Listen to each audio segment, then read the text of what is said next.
प्रभु का नाम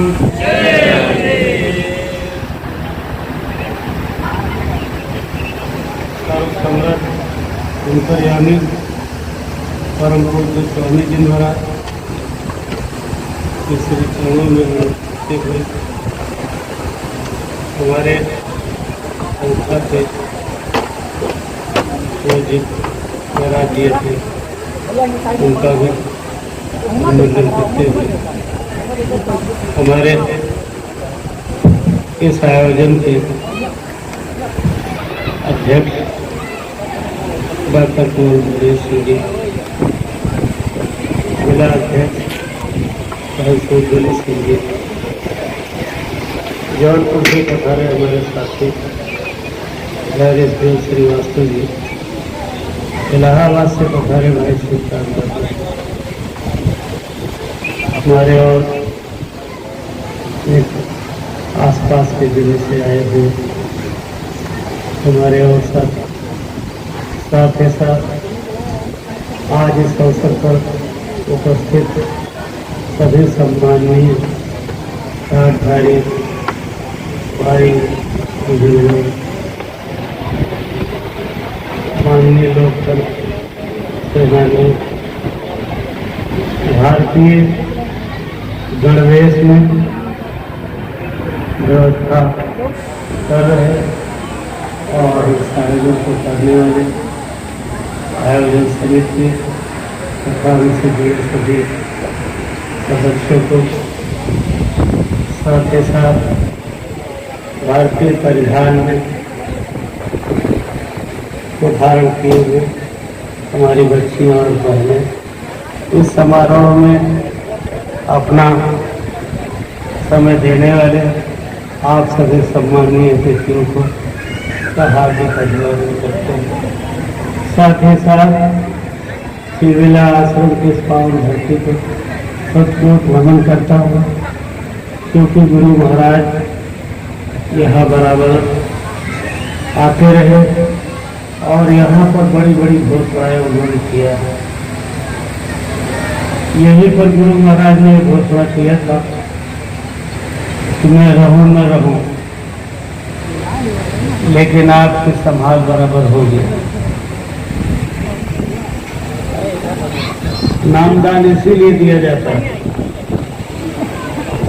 इसी तरह की बहुत सी बातें आपके इस आश्रम पर गुरु महाराज ने कही है, जो कि वास्तव में संकलन का विषय है, लोगों की जानकारी का विषय है, याद रखने का विषय है। और यह एक बड़ा आयोजन जो कि आज ठाटधारियों और लोकतंत्र सेनानियों, साथ ही साथ हमारे बुजुर्गों की प्रशस्ति के लिए, वंदन के लिए रखा गया है, अति सराहनीय है। समय बीत जाता है, इतिहास बनने लगता है। सबसे पहले हम आपातकाल की चर्चा इसलिए करेंगे क्योंकि वो पहले हुआ, और उससे पहले कि हम कुछ कहें, हमारी संस्था के अध्यक्ष महोदय माननीय महाराज जी ने आप सबके लिए अपनी शुभकामनाएं भेजा है। और साथ ही साथ 17 से 21 मई तक होने वाले गुरु महाराज के 10वें पावन भंडारा में आने के लिए निमंत्रण भी दिया है। आज शायद अध्यक्ष जी संपर्क कर ले गए, तो शायद वो सब उनको भी हमें सुनने को मिलेंगे। एक ऐसा समय हमारे लोकतंत्र के इतिहास में 1975 में 25 जून को आया था, जिस दिन इमरजेंसी लागू हो गई। आम जनता के अधिकार समाप्त कर दिए गए थे। जिस कानून का नाम कभी सुना नहीं गया था, ODI और मीसा जैसे कानून आ गए। बेचारे वकालत करने वाले हमारे वकीलों लोगों को भी उसकी पूरी जानकारी नहीं थी कि कितना कठोर संविधान आ गया। उस समय पर आपके सारे मौलिक अधिकार समाप्त कर दिए गए थे। अखबारों में उनके समाचार के अलावा दूसरा कोई समाचार नहीं आता था। हमने इमरजेंसी को बहुत नजदीक से देखा है और अनुभव किया है। और सबसे पहले जब वो खत्म हुई इमरजेंसी तो पहला कार्यक्रम बाराबंकी में ही गुरु महाराज ने 3 अप्रैल 1977 को दिया था। और साथ ही साथ जब जेल के हाल से 23 मार्च को निकले थे सभी लोगों से कहा था कि जो कुछ मुझे कहना है मैं बाराबंकी में कहूँगा। वो एक ऐसा संकट काल था। बड़े बड़े लेखक, बड़े बड़े भाषण देने वाले, उनका कहीं कोई अता पता नहीं था। बहुत कम ऐसे लोग से गांव में रहने वाले हमारे भाई बहन ये लाठी डंडा खाने के लिए तैयार हो गए और उन्होंने यह नारा लगाया कि जनता के मौलिक अधिकार बहाल किए जाए, इमरजेंसी खत्म की जाए, चुनाव कराया जाए, नसबंदी गिरफ्तार जैसे कानून खत्म किए जाए, बंदी नेता मुक्त कर दिए जाए। ये अभियान लेकर के लोगों ने सत्याग्रह किया और कहीं कोई छू नहीं कर सकता था। इससे पहले भी बहुत सारे लोग इन मुद्दों के विरोध में, इन मुद्दों को कहने वाले काफी लोग जेल चले गए और उसमें एक परीक्षा हमने इसकी दी उस समय पर कि हमने उसके एवज में कोई राजकाज नहीं आप समाया। एक परीक्षा की घड़ी थी कि देश में कोई बोल नहीं रहा है, कोई आवाज नहीं लगा रहा है, कोई सत्याग्रह नहीं कर रहा है, लेकिन जय गुरुदेव संगत के लोगों ने, माताओं बहनों ने वो करके दिखाया जो किसी की कल्पना में नहीं था। बहुत सी बहनों ने जेलों में जन्म दिया। हमको याद है अच्छी तरह से सबसे अधिक लोग बाराबंकी से जेल गए थे। संख्या उनकी इतनी ज्यादा बढ़ गई, केवल शहर में 179 लोग चले गए। बाद में उसमें से बहनें लखनऊ के मॉडल जेल में ट्रांसफर किए गए। बहुत से लोग फैजाबाद जेल में भेजे गए। उसके बाद जब हर थाने से 16 थानों पर एक साथ प्रदर्शन हुआ था, तब साधन भी इतने अधिक नहीं थे, हर थानों पर वायरलेस भी नहीं लगे थे, एक दूसरे की सूचनाएं भी नहीं। और शाम को जब गिरफ्तार हो करके लोग आने लगे तो डांट उन पर पड़ी, कितने लोगों को क्यों गिरफ्तार किया। बात यह है कि एक सत्याग्रह, एक आवाज लोगों ने उठाई और उस परीक्षा में हमारे भाई बहन पास हो गए। गुरु के आदेश में, गुरु के प्यार में। इसमें बहुत से ऐसे लोग बैठे हैं तब पैदा भी नहीं हुए, बच्चे लगभग 46 साल से ज्यादा हो रहा है। और बहुत से ऐसे लेखक जिनके अखबारों में कालम छपते हैं, उनको भी शायद इसके बारे में मालूम नहीं। कभी एक लाइन ये नहीं लिखा कि उर्दू वाले भी जेल गए। और अगर देखा जाए तो जय गुरुदेव वालों की ही संख्या इस समय जो राज्य सरकार सम्मान दे रही है उसमें संख्या उनकी ज्यादा होगी। सवाल ये है कि जब समय पड़ा तो अब सब लोगों ने, हमारे भाई बहनों ने उस समय पर अपने को आगे किया। एक तरह से आग में कूदना था और इस आवाज को इतना बुलंदी के साथ उठाया गया। अंतिम परिणाम जो आया गुरु महाराज ने कहा था, क्योंकि इसीलिए गुरु महाराज भी तो जेल गए थे। जब 24 नवंबर से 1 दिसंबर 1973 तक हरिद्वार हरकी में तो वहाँ बड़ा निर्माण हो गया, वहाँ भारी कार्यक्रम हुआ था। 10 लाख से अधिक जनता वहाँ जुटी थी और वही 24 तारीख को घोषणा कर दिया था कि अगर आपने जनता को सताना बंद नहीं किया और तमाम ऐसे कार्य जो आप कर रहे हैं उन खराब कामों को बंद नहीं किया तो सन 76 के अंत तक आपको सत्ता समाप्त हो जाएगी।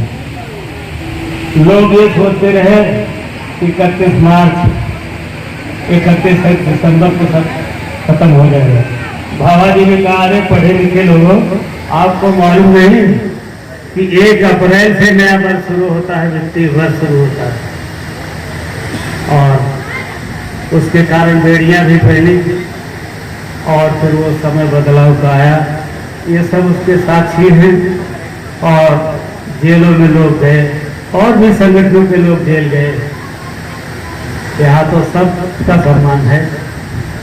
तो बात यह है कि जब जरूरत पड़ी तब कहते खून हमने दिया, जब जरूरत पड़ी उसकी एवज में हमने कुछ लिया नहीं। हमारा कर्तव्य, गुरु का आदेश, उसको भजन घर कहा गया। और हमको पत्र लिखा गुरु महाराज ने कि जिन देवियों ने भजन घर की यात्रा की उनको मैंने अमर पद आज ही प्रदान कर दिया। तो आप सोचिए, इमरजेंसी का एक बड़ा इतिहास है। और फिर जो है 12 बंकी मन से ये बात कहा था, अरे जेल जाने वालों, देवियों को दो, तुमको सम्मान राशि मिलेगी, पेंशन मिलेगी। होते होते भाई ऐसी सरकारें आई, उन्होंने इन पर ध्यान दिया कि ये बेचारे इस लड़ाई में हिस्सा लिए और जेल यात्राएं की। अब तो शायद कोई कल्पना नहीं कर सकता है, जो पैदा ही नहीं, उन्होंने तो देखा नहीं। इतिहास से पढ़ सकते हैं, इतिहास में उसका कहीं जिक्र भी नहीं आ रहा है। टीवी पर कभी आपने देखा होगा, उसमें भी कोई जिक्र नहीं। लेकिन कोई बात नहीं, हमने, हमारी संगत ने, जब अभी कोरोना काल चला था उस समय पर यहाँ भाई बहन बराबर 24 घंटे जुट करके और भंडारा खिलाते थे। प्रतापगढ़ संगत का एक ऐसा इतिहास बना कि जिन्होंने एक दिन में 25,000 पैकेट बांटे। और बहुत सारे लोग जब पैदल जा रहे थे तो गाड़ियों से जा करके, हमारे पुलिस के भाई भी इसमें बहुत मददगार थे। कहा आगे जा करके वहाँ बाग, जहाँ आंवले की बाग है, वहाँ लोगों को खाना, जो लोग यहाँ नहीं खा पाए वहाँ खिलाया। इसका कोई पुरस्कार, लेकिन फिर भी यहाँ के प्रेस ने, यहाँ के टीवी चैनलों ने इसको स्थान दिया और उन्होंने छापा। हम उन लोगों को बहुत धन्यवाद देते हैं कि जो रास्ते में खड़े रहते थे धन्यवाद देने के लिए कि भाई हम, गाड़ी आ रही है, हम आपकी संगत को और आप कार्यकर्ताओं को धन्यवाद देते हैं। कितना बड़ा काम आप कर रहे हैं। वो भी धन्यवाद के पात्र है कि इतनी बड़ी श्रद्धा उनकी, इतनी बड़ी भावना। हमारे बहुत से ऐसे चिल मिला के हमारे बहुत जो है सम्मानीय जन, उन्होंने भी अपने को बहुत इस आयोजन से जोड़ा था। हमारे कहने का बात यह है कि जब इस तरह से परिस्थितियां खड़ी हो जाती हैं तो उसमें खड़ा होना पड़ता है। और काम कौन आया? गुरु महाराज काम आए, उनकी बाणियां काम आई। उन्होंने इतना जो है निर्भय बना दिया। जो संगत उनकी करते वो जग से कभी न करते। जो भजन भक्ति का रास्ता जिन्हें मिला, जो रास्ता उन्होंने चलने के लिए पाया और भजन करते हैं, वो इस जिंदगी को कुछ नहीं समझते हैं, गुरु के ऊपर कुर्बान होने के लिए तैयार हो जाते हैं।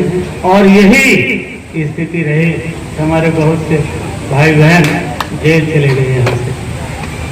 तो आज ये इतिहास की बात हो गई है, जिसकी जानकारी लोगों को होनी चाहिए, याद करना चाहिए। कैसा भी समय आया था और ये कार्यक्रम उस इतिहास की एक बहुत बड़ी कड़ी बनेगा।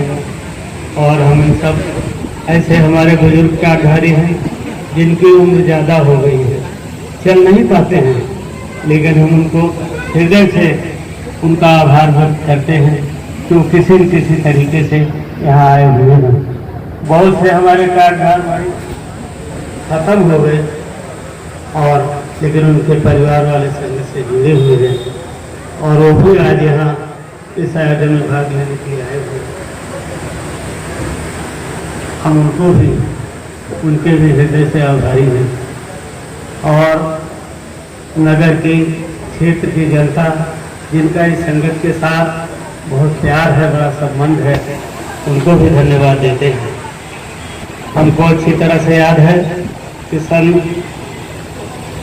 92-93 में 91 में जब बहुत कोहरा पड़ रहा था, कहीं दिखाई नहीं पड़ रहा था, एक भाई बहन बस स्टैंड पर उतरे रात को 11 बजे और उन्होंने कहा कि अब हम कहाँ जाएं। धन्यवाद हो उस रिक्शे वाले भाई को। उन्होंने कहा कि हम आपको एक ऐसी जगह पहुंचा देते हैं कि आप जैसे अपना घर है वहां पहुंच जाओगे। यहाँ ले आए, दरवाजा खुलवाया और वो लोग रुके और उन्होंने कहा हमने कभी कल्पना नहीं किया था कि यहाँ तिलविला में, प्रतापगढ़ में कोई ऐसा स्थान होगा। 3-4 दिन वो लोग रुके और अब सत्संगी हो गए। ये ऐसा स्थान है जहाँ पर इस तरह की सेवा भावना है। तो हम आपसे याद कराते हुए ये निवेदन करना चाहते हैं कि टाट पहने हैं हम इसलिए कि इसमें संकल्प लाए हुए हैं। हमने टाट इसलिए पहना है कि इसमें संकल्प लाए हैं। किस बात का संकल्प? कि भजन खुद करेंगे और भजन कराएंगे। साथ ही साथ इस समाज को अच्छा बनाने का संकल्प हमने लिया है और उस काम में हम लगे हुए हैं। हम शाकाहारी लोगों को बनाना चाहते हैं। हम नशा छुड़ाकर आंखों में माँ बहन बेटी की पहचान लाना चाहते हैं। ये संकल्प स्टार्ट के साथ हमने लिया है और उस संकल्प को आगे बढ़ाते हुए हमारी युवा पीढ़ी बहुत सक्रिय हो गई है। इस जमाने में युवा शक्ति माला पकड़ ले और भगवान का भजन करने लिए बहुत बड़ा चमत्कार है। नहीं तो आपको समाज में एक ऐसी दिशा बह रही है, एक ऐसी हवा बह रही है पीने की, खाने की, और हम आपको वो चीज याद कराने जा रहे हैं। बाबा जय गुरुदेव जी महाराज ने 31 अक्टूबर 1996 में पंधाना जिला खंडवा मध्य प्रदेश में अपने सत्संग में कहा था। जबकि और जगहों पर कहा, लेकिन उन्होंने पहले शब्द में यही कहा, बच्चे बच्चे जय गुरुदेव, और हम आपको अमूल्य चीज देने आए हैं, लेकिन उससे पहले हमारी कुछ बातें आप सुन लीजिए। उसमें गुरु महाराज ने कहा, जो आपने हिंसा और अपराध का रास्ता चुन लिया है, भगवान और महात्मा तो किसी को शराब नहीं देते, लेकिन जो कर्म आपने किए हैं उसका दंड आपको मिलेगा। क्या होगा कि मैं 3 साल और 4 दिन से बोल रहा हूँ, यानी उससे पहले से बोलना उन्होंने शुरू किया था। ये कहा कि चंडी एक देवता है, उसको चाहे देवी कहो, बाहर के आंखों से नहीं दिखाई देती है, बल्कि वो दिव्य नेत्र ज्ञान चक्षु तीसरी आंख से दिखाई देती है।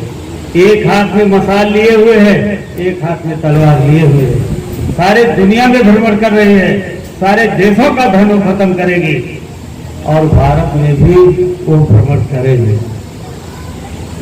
बड़े बड़े राष्ट्रपति और प्रधानमंत्री के बुद्धि पर बैठकर उनकी बुद्धि को खराब करेंगे, और जब बुद्धि उनकी खराब हो जाएगी तो क्या कहेंगे? इस देश पर हमला कर दो, वो कहेगा उस देश पर हमला कर दो। तो हमला से क्या, सब आदमी मारने के ही तो इंतजाम बने हैं। मिसाइल किस बात के लिए बनी है? बम गोले किस बात के लिए बने हैं?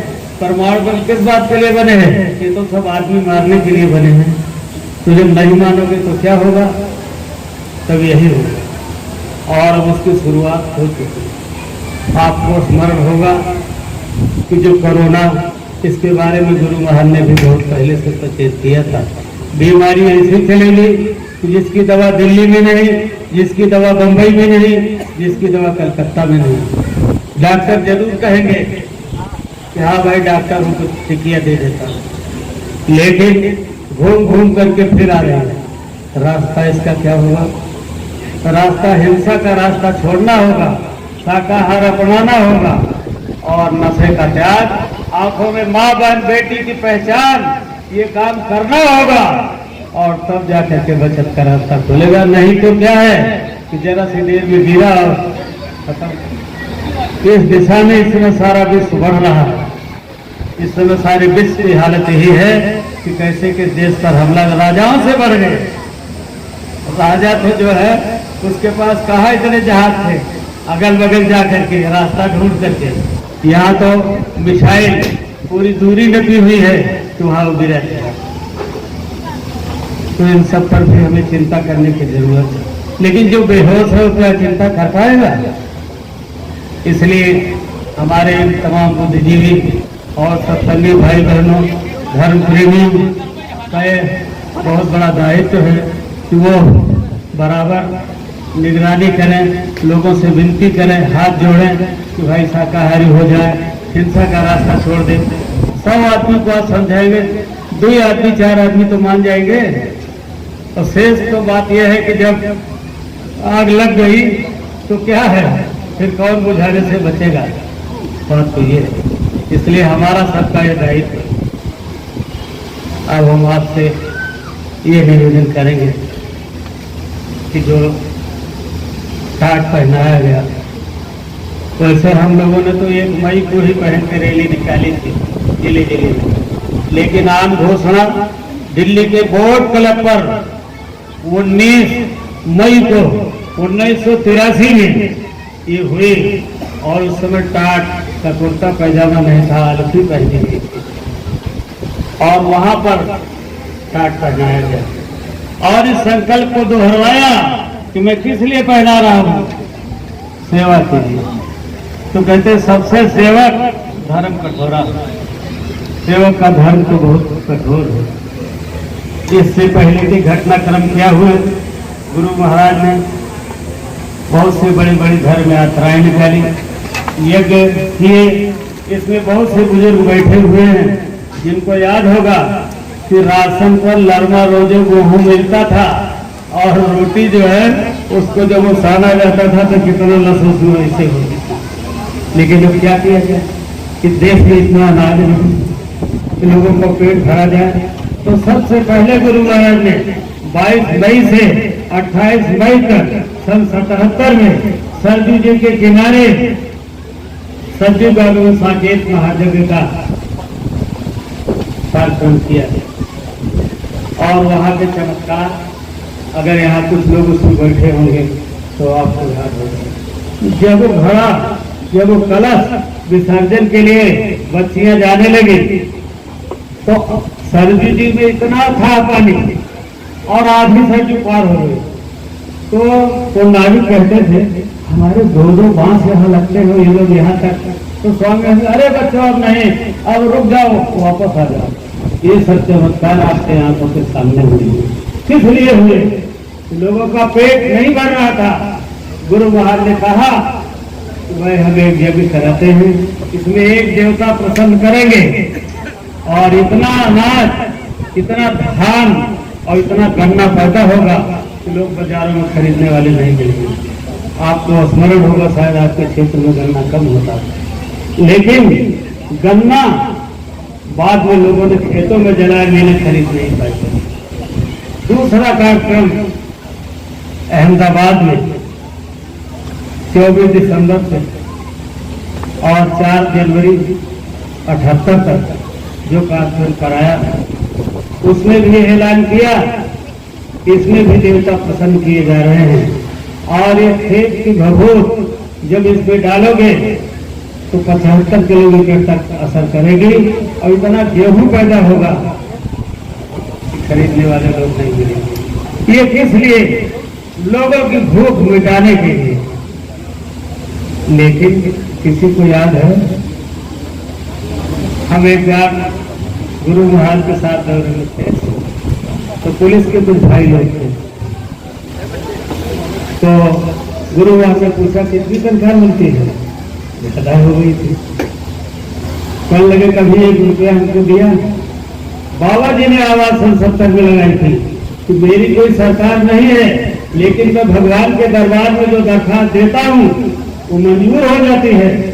और ये गरीबों के लड़के प्राइमरी स्कूल के मास्टर, पुलिस के सिपाही, फौज के सिपाही हो जाते। तब ऐसी ही परिस्थिति थी, आज की परिस्थिति नहीं थी, तनख्वाह नहीं मिलती थी। तो कहा इनका वेतन 300 हो जाएगा, मूल वेतन। हम लोगों ने प्रार्थनाएं बना ली कि पुलिस के सिपाही, फौज के सिपाही वेतन 300 पाएंगे, सुखी होगा परिवार, जमाना बदलेगा। दिल्ली से राजधानी हटेगी, यूएनओ भारत में चलेगी, निर्णय लेने आएगा संसार, जमाना बदलेगा। फिर उसके बाद सन 72 में कहा अगर आपने 31 मार्च 72 तक इनकी तनख्वाह 300 नहीं किया, यानी मूल वेतन, तो बाबा जी दूसरी दरखास्त देंगे, 500 हो जाएगा और 500 हो गया। उसके बाद वेतन आयोगों का गठन हुआ और कितनी बड़ी बड़ी तनख्वाहें लोगों को मिलने लगी। तो स्वामी जी महाराज ने याद कराया कि बच्चों ये किसने कराया, जानते हो? जानते ही नहीं कि बाबा जी ने हमारे लिए आवाज लगाया। जज जिले के डिस्ट्रिक्ट जज, कम वेतन 10,000, एक गाड़ी नहीं दरवाजे पर, एक पुलिस के सिपाही नहीं। आवाज लगाई गुरु महाराज ने, पर्चे बैठे, अरे भाई जो फांसी की सजा लिखता है उसके दरवाजे पर तो सिपाही नहीं रह सकते, इतना कम वेतन देते हो, इसमें गुजारा उसका कैसे होगा? तो एक बार सबका सम्मेलन हुआ, कहा देश भर में बाबा जी के अलावा हमारे बारे में किसी ने बोला नहीं। तो बाबा जी ने नौजवानों के बारे में, किसानों के बारे में, व्यापारियों के बारे में, सबके बारे में उन्होंने कहा। और इसमें से बहुत से बैठे लोग याद उनको होगा, ये कहा था कि नौजवानों के काम के लिए हमारे देश के जितने राजनेता हैं, हमारे देश में जितने बुद्धिजीवी हैं, साधु महात्मा हैं, अर्थशास्त्री हैं, जगह जगह सम्मेलन करें और वो बताएं कि हमारे देश के नौजवान काम का कैसे निभाएं, रास्ता ढूंढें। अगर आपसे काम नहीं होता है तो बाबा जी को बता दीजिए और हम आपका राज नहीं लेंगे, हम इनको सबको काम पर लगा देंगे।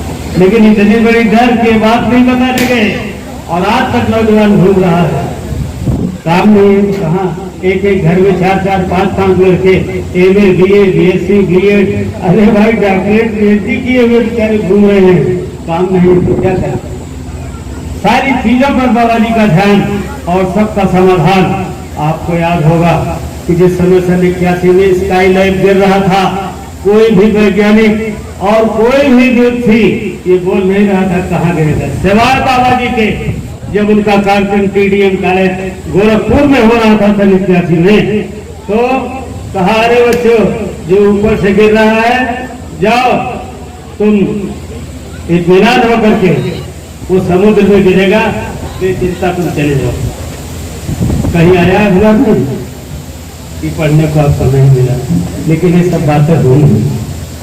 धीरे धीरे करके इतिहास के पन्ने, फिर दूसरी जंग काशी में 15 से 25 फरवरी सन 79 में कराया और कहा अब की बार ये भभूत ऐसी तैयार हुई है कि बहुत दूर तक ये असर करेगी और बहुत अनाज पैदा होगा। किसके लिए? जो भूखे लोग थे, इनका पेट नहीं भर रहा था। बाबा जी को किसी ने याद किया? लेकिन बात यह है जनता तो याद करती है।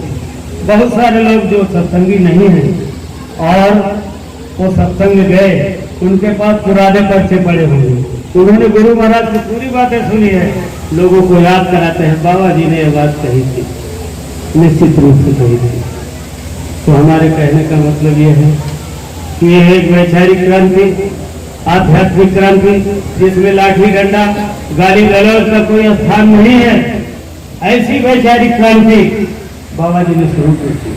और उसको आगे बढ़ाने में हमारे श्रद्धा के संस्था के पूज्य पंकज जी महाराज निरंतर लगे हुए हैं। उनका संदेश और अपने प्रवचन में किसी की निंदा नहीं, किसी की आलोचना नहीं, भजन करना, शाकाहार अपनाने का, नौजवानों का आह्वान उन्होंने जरूर किया।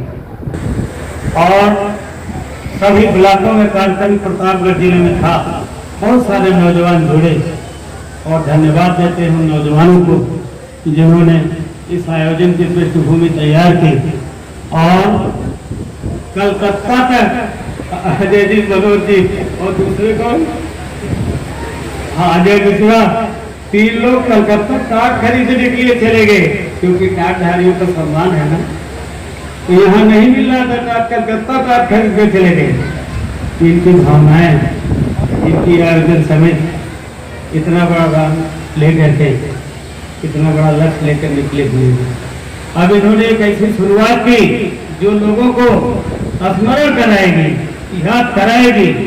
अब तो हमारे बहुत से साथी चले गए क्योंकि उनको उम्र ज़्यादा थी, भाई 40-42 साल से ज़्यादा हो गया। अब तो जवान थे ना, अब तो बुढ़ापे में अब भाई जिस दिन तक शरीर चल रहा है। लेकिन अब तो कोई आदेश नहीं। अब तो एक जमाना था कि भीड़ में टाट ही टाट वाले दिखाई देते थे, लेकिन उसके बाद बिना टाट वालों की संख्या बहुत बढ़ गई, तो अब उसमें हम लोग कहीं इक्के दुक्के दिखाई पड़ते हैं। तो जो है बहुत सम्मान की बात है। इन्होंने बहुत बड़ी सेक्रीफाइस, त्याग किया, बलिदान किया, और आज भी जिस लायक हैं भजन में प्रार्थना करते हैं हमारी संगत अच्छे ढंग से चलती है। ये प्यार का सौदा हमारे आपके सामने आया। तो हम कहते ये हैं कि वर्षा होगी प्रेम की, भीगेंगे सब लोग अपने अपने पापों की, अपने अपने भूलों की क्षमा चाहेंगे सब लोग। वर्षा होगी प्रेम की, भीगेंगे सब लोग। वो जमाना धीरे धीरे आ रहा, क्योंकि एक रास्ते से सबको निकलना है। भजन का रास्ता मिला, तो इसमें हम थोड़ा सा कुछ भजन के बारे में भी 2 मिनट, क्योंकि ये कलयुग है और इस कलयुग में सतयुग त्रेता द्वापर की साधनाएं नहीं चलेंगी।